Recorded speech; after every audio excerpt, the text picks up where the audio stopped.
अस्सलाम वालेकुम रहमतुल्लाह। मिला टाइम्स में खुश आमदीद। मैं हूं शम्स तबरेज़ कासमी और मेरे साथ हैं Mohammad Wali Rahmani. Social media influencer है, हर जगह फेसबुक ट्विटर हर जगह इन्हें देखते हैं। इसके अलावा उम्मीद एकेडमी के भी फाउंडर हैं। आज मिला टाइम्स की स्टूडियो में मौजूद है। इनसे बातचीत करेंगे मौजूदा हिजाब तनाज़ुर पर कि इनकी क्या सोच है और कैसे यूथ इस तरह की फ़िज़ा को ख़त्म कर सकते हैं। वली रहमानी, मिला टाइम्स में खुश आमदीद। बहुत बहुत शुक्रिया, आपने मुझे इस लायक समझा कि मैं आपकी सदा कर बात कर सकूं। कई सारे मुद्दे हैं बातचीत करने के लिए, ख़ासतौर पर जो नौजवान हैं आपकी तरफ उम्मीद भरी निगाहों से देखते हैं, आपको सुनते हैं। अभी जो ताज़ा मामला हिजाब का है, जिसका ताल्लुक़ सीधे सीधे मुसलमानों के शियार से है और कर्नाटका हाई कोर्ट ने कहा कि मुसलमानों का मजहबी शियार नहीं है, लिहाजा स्कूल कॉलेज कहीं भी हिजाब पहनकर तालीम हासिल करने की इजाज़त नहीं होगी। आपको क्या लगता है इसके पीछे क्या साजिश है, कैसे ये मामला हो रहा है? नहीं, इसका रूट कॉज हमें समझना है कि ये जो पूरा जजमेंट है इसका रूट कॉज सिर्फ़ और सिर्फ इस्लामोफोबिया है, इसके अलावा कुछ नहीं। इस जजमेंट ने ये हमें बता दिया है खुलकर कि आज इस्लामोफोबिया सिर्फ मासेस में नहीं बल्कि हमारे ब्यूरोक्रेसी, लेजिस्लेशन और जुडिशरी तक हमारे इस्लामोफोबिया पहुंच गया है। मुझे ये बात कहते हुए कोई शक नहीं और मैं बहुत फर्मली ये बात आपको बताता हूँ कि हमारे जजेस भी इस्लामिक फोबिक हैं। अगर वो नहीं होते तो ऐसा जजमेंट वो नहीं देते।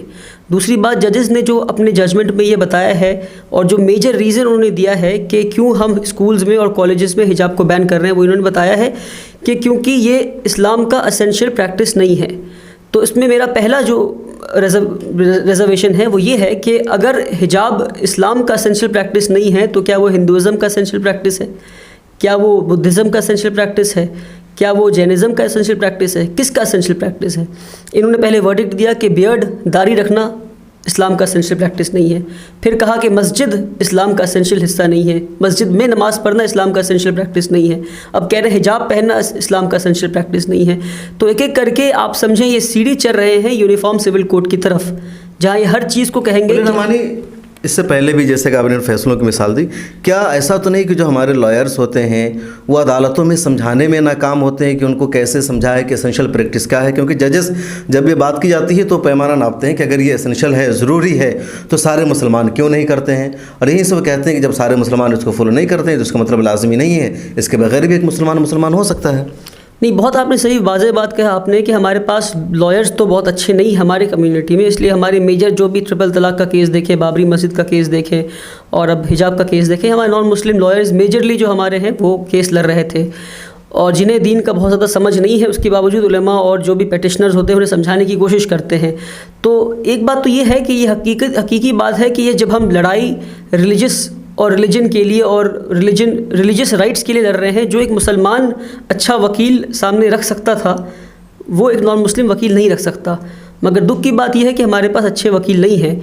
मैं खुद वकालत कर रहा हूँ पर मुझे नहीं पता कि कहाँ तक मैं जो मुसलमान वकील है, क्या उनसे उम्मीद है कि अच्छी तरह इस बात को समझा सकते हैं कि जब जज सवाल करेंगे अगर आप ये दावा कर रहे हैं कि इस्लाम का एसेंशियल पार्ट है तो क्यों सारे मुसलमान अमल नहीं करते हैं, तो कैसे इसको जस्टिफाई करेंगे? जी, इसमें मेरा एक मेजर, इसमें दो बात है, अगर आप सुन सकें इन दो बातों को। वो दो बात ये है कि पहला तो एसेंशियल प्रैक्टिस का जो टेस्ट है ये फ्लॉड है।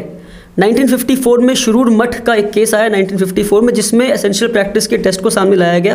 यानी आर्टिकल 25 में संविधान के जहाँ पे कहा गया कि एवरी इंडिविजुअल, हर इंसान को यह हक है, भारतीय को, नागरिक को यह हक है कि अपने धर्म को प्रैक्टिस भी कर सके और प्रीच भी कर सके, खुद भी प्रैक्टिस करे और दूसरों को भी अपने धर्म के बारे में बता सके। तो यहाँ रिलीजन का वर्ड है इस्तेमाल किया गया, रिलीजन, धर्म। इसका एक बहुत ही वाइड एम्बिट है, बहुत ही बड़ा एम्बिट है। इसमें कहीं ये मेंशन नहीं है कि इस्लाम रिलीजन का सिर्फ एसेंशियल प्रैक्टिस का हक है, ये कहीं मेंशन नहीं है।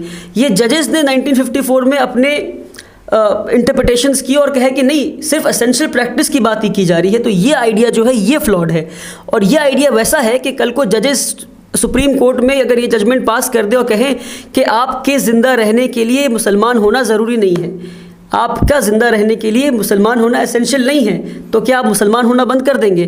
तो ये एसेंशियल प्रैक्टिस का टेस्ट है, ये हमारे लॉयर्स को ज़रूरी है कि शिरूर मठ के केस को वापस जाएं और वापस पढ़ें और जजेस को बताएं कि सही इंटरप्रिटेशन क्या है। बल्कि शिरूर मठ केस में भी एक बहुत ही वाइड एम्बिट बताया गया कि जो एसेंशियल प्रैक्टिस का टेस्ट है इसका बहुत एक वाइड एम्बिट बताया गया। मैं इस केस का नाम भूल रहा हूँ। एक और केस में सुप्रीम कोर्ट के एक कॉन्स्टिट्यूशनल बेंच ने ये कहा कि हिंदुज़म, एक हिंदू इंसान सुबह उठने से लेकर रात सोने तक अपने जो भी काम करता है वो काम धर्म का हिस्सा है। चाहे वो सोए, चाहे वो उठे, चाहे वो खाए, चाहे वो पिए, चाहे वो बाथरूम भी जाए, हर काम धर्म का हिस्सा है। यानी उन्होंने कहा कि Hinduism is a way of life. मतलब हिंदुइज्म का हर काम धर्म का हिस्सा हिस्सा है है। और मुसलमान के काम के वक्त एक धर्म के हिस्से को काम में भी ढूंढ रहे हैं कि एसेंशियल प्रैक्टिस है कि नहीं। तो ये हमारे साथ बहुत बड़ी नाइस हिमायत भी होती है ना। अब जैसे सबरीमाला का फैसला आया, अमित शाह ने, कई सारे लोगों ने फैसले के खिलाफ खुल करके अदालत के खिलाफ कहा और एक बड़ी बेंच से उस फैसले को गलत साबित किया गया। वली रहमानी, एक सवाल ये है, अदालत में गया कर्नाटक हाई कोर्ट में, अब सुप्रीम कोर्ट में हिजाब का तनाज़ुर चला गया है। कई लोग बाहर ये कह रहे हैं कि जो हमारा मजहबी मामला है इसका फैसला हमें कोर्ट से नहीं चाहिए, कोर्ट में जाएंगे तो इसी तरह की चीज़ें सामने आएगी, क्योंकि वो जज समझ नहीं सकते हैं इन चीज़ों को कि इस्लाम है क्या, इस्लामी तालीमात क्या। लिहाजा जो मजहबी मामले हमारे हैं, हमारी कोशिश ये होनी चाहिए कि कोर्ट में मामला जाए नहीं। नहीं, ये बहुत ही, मुझे इस बात पे मैं इख्तलाफ रखता हूँ कि कोर्ट पे मामला कैसे नहीं जाएगा, क्योंकि हम, कोर्ट जो है इन परस्यूट ऑफ जस्टिस काम कर रहा है और हम इन परस्यूट ऑफ जस्टिस किसके पास जाएंगे, हम इंसाफ मांगने किसके पास जाएंगे। इस मुल्क में इंसाफ कौन देगा, हमारे कोर्ट्स देंगे। मगर इसके साथ एक और बात है, जो कोर्ट्स में लोग बैठे हैं वो इंसान है, वो खुदा नहीं है, और कोर्ट जो है इस दुनिया का कोर्ट है, खुदा का कोर्ट नहीं है। तो ये कोर्ट से गलतियां हो सकती है, लोगों को ये समझना है। एक बार जजमेंट आ गया हाई कोर्ट का, अब लोग कहते हैं इसको कैसे आप गलत बोल सकते हैं, हाई कोर्ट का जजमेंट है। कोर्ट से गलती हो सकती है और कई बार गलतियां हुई है कोर्ट्स, और कोर्ट्स करप्ट भी हैं, कोर्ट में पैसे भी खाए जाते हैं। मैं इस मामले में जानते हैं ना वली रहमानी की जो अदालतें हैं हमारी, यहाँ फैसले होते हैं, यहाँ इंसाफ नहीं दिए जाते हैं। जी, वही मैं कह रहा हूँ। तो हमें अलग अलग तरीक़ों को अपनाना है। अब वो वक्त नहीं कि हम लेजिस्लेशन से कानून बनवा सकते हैं, तो हमें कोर्ट्स में ही इस फैसले को लड़ना है। मगर जो समझने वाली बात है यहाँ पर वो ये है कि कोर्ट्स मैसिव प्रेशर के अंडर काम करती है, चाहे प्रेशर पॉलिटिशियन से हो, चाहे प्रेशर आपके मासेस से हो, चाहे प्रेशर आपके लेजिस्लेशन से हो या मीडिया से हो। तो हमारे केसेस में हमने कभी प्रेशर क्रिएट करने में हम कामयाब नहीं हो पाए। कोर्ट को ये लगा, कर्नाटक हाई कोर्ट में, कि ये जो मसला है उन 4 बच्चियों का है जो कोर्ट में पिटीशन फाइल करी, ना कि पूरे हिंदुस्तान की मुसलमान औरतों का। अगर पूरे हिंदुस्तान की मुसलमान औरतें ये बता देती कि ये मसला हमारा है, तो आज ये नौबत हमें नहीं देखना पड़ता। रहमानी, अभी जो मसला है या कोर्ट का जो फैसला है कर्नाटक हाई कोर्ट का, फिलहाल तो इसका असर उसी कॉलेज पर और उन्हीं बच्चियों पर होगा, एक कॉलेज के लिए मखसूस है। लेकिन आपको क्या लगता है जो फैसला है आगे चल करके दूसरे सेक्शन में भी, दूसरे शोबों में भी मुस्लिम महिलाओं पर असरअंदाज होगा, इसका असर पड़ेगा, इसको नज़ीर बना करके दूसरे इदारे भी वो पेश करेंगे? देखिए, अब देखिए, आपने कहा कि सिर्फ उसी कॉलेज पर, ऐसा नहीं है। उन्होंने कॉलेजेस से बैन कर दिया है, कहा कि अगर कॉलेज का यूनिफॉर्म है कि हिजाब नहीं पहन सकते तो आप नहीं पहन सकते। सारे कॉलेजेस ये पैटर्न फॉलो करेंगे। इससे पहली परेशानी है कि हमारी बच्चियाँ एजुकेशन से महरूम रह जाएंगी।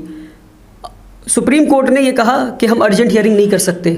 मैं उस बात पर आ रहा हूँ, क्यों नहीं कर सकते? हम होली के बाद अर्जेंट हियरिंग करेंगे, यानी होली में जब बच्चे कॉलेजेस और स्कूल में होली खेलकर सेक्युलरिज्म का एक अच्छा नमूना पेश कर देंगे, तब जजेस ये डिसाइड करेंगे सुप्रीम कोर्ट का कि हिजाब पहनना सेक्युलर है कि नहीं। ये साफ बायसनेस जो है खुल के दर्शाता है।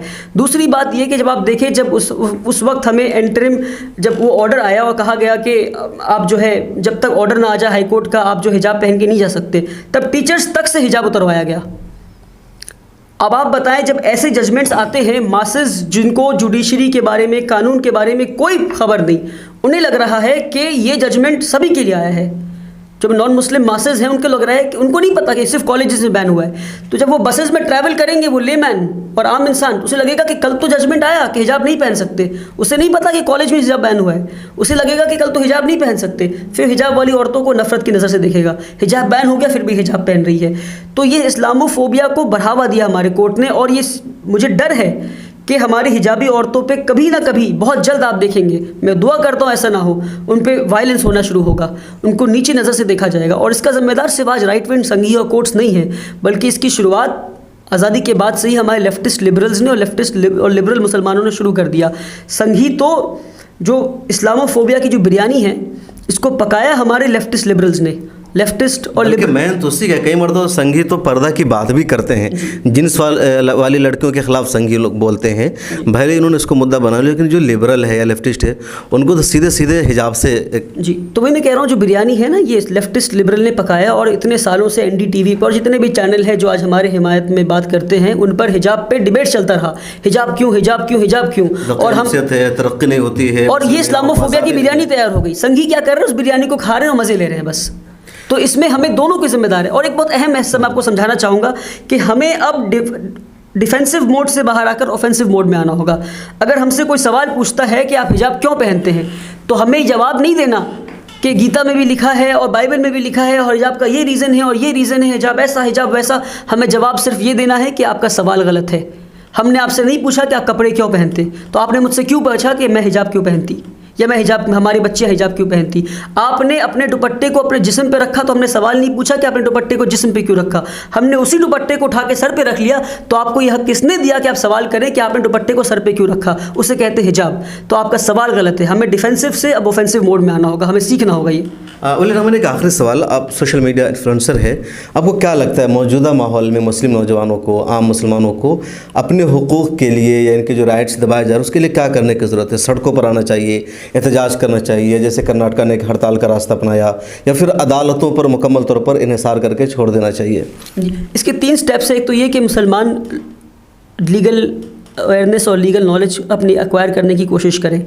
और मैं बहुत दिनों से सोच भी रहा हूँ कि अगर हर इंसान लॉयर तो नहीं बन सकता और लॉयर बन के लॉ प्रैक्टिस नहीं कर सकता, मगर 1 साल का एटलीस्ट डिप्लोमा कोर्स हो या 6 महीने का डिप्लोमा कोर्स हो, जहाँ बेसिक हुकूक और बेसिक राइट्स के बारे में हम लोगों को बता दें, बुनियादी राइट्स के बारे में हम लोगों को बता सकें। एक तो लीगल अवेयरनेस और आपके जो राइट्स की अवेयरनेस है वो मुसलमान के अंदर आ जाए। दूसरा, हम सोशल मीडिया को इस्तेमाल करना नहीं जानते। मुसलमान सिर्फ फेसबुक पर है आज, जो हकीकत है, जो सही बात है। मुसलमान आज ट्विटर पर नहीं है, और जो है भी उनको पता नहीं कि ट्विटर कम है, जो है भी कम है, मतलब उनको, और जो है भी मैं बता रहा हूँ उनको ट्विटर इस्तेमाल करना नहीं आता। ट्विटर में ट्रेंड चलाना है तो वो 4 हैशटैग ट्रेंड कर रहे हैं। क्या कभी ट्रेंड हो सकता है? आप बताएं। आज तक मुसलमान का एक ट्रेंड सही तरीके से वायरल नहीं हुआ। कितने सारे मुद्दे हमारे ट्विटर ट्रेंड आते हैं, मैं देखकर पोस्टर हैरान होता हूँ। और ये खुल के बता रहा हूँ मैं कि 4 हैशटैग दिए हुए हैं, तो वो ट्रेंड कैसे हो सकता है जब आपने 4 हैशटैग दे दिया?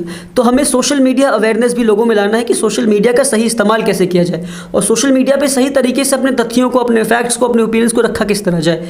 तीसरा जो मुझे सोल्यूशन दिख रहा है वो ये है कि हमें डेमोक्रेटिक राइट इस्तेमाल करते हुए हमें सड़कों पर आकर कोर्ट्स में प्रेशर क्रिएट करना है।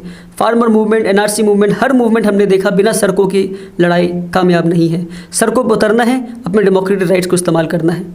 बहुत शुक्रिया। हमारे साथ थे Mohammad Wali Rahmani, social media influencer है, जामिया हमदर्द से लॉ भी कर रहे हैं। इनका लॉ का जो कोर्स है मुकम्मल होने वाला है। इसके अलावा उम्मीद एकेडमी के फाउंडर भी हैं। अब सब इन्हें, इनकी राय को सोशल मीडिया पर देखते हैं। यूट्यूब पर भी इनकी वीडियोस बहुत वायरल होती है, फेसबुक पर भी हैं और ट्विटर पर भी हैं। आप इनकी बातों से कितना इत्तेफाक रखते हैं, इनकी बातें कैसे लगी, कमेंट सेक्शन में ज़रूर लिखेगा। हमारी वीडियोस देखने के लिए बेहद शुक्रिया। मिल्लत टाइम्स की खबरें पढ़ने, सुनने और देखने के लिए गूगल प्ले स्टोर से ऐप डाउनलोड करें। यहाँ आप उंगली की क्लिक में पढ़ सकते हैं 4 ज़बानों में न्यूज़, उर्दू, हिंदी, अंग्रेज़ी, बांग्ला। आप ऐप पर मिल्लत टाइम्स की वीडियोस भी देख सकते हैं। अगर आप YouTube पर देख रहे हैं तो रेड बटन को दबाकर चैनल को सब्सक्राइब करें और बेल आइकन ज़रूर दबाएं। फेसबुक पर देख रहे हैं तो पेज को लाइक और फॉलो ज़रूर करें।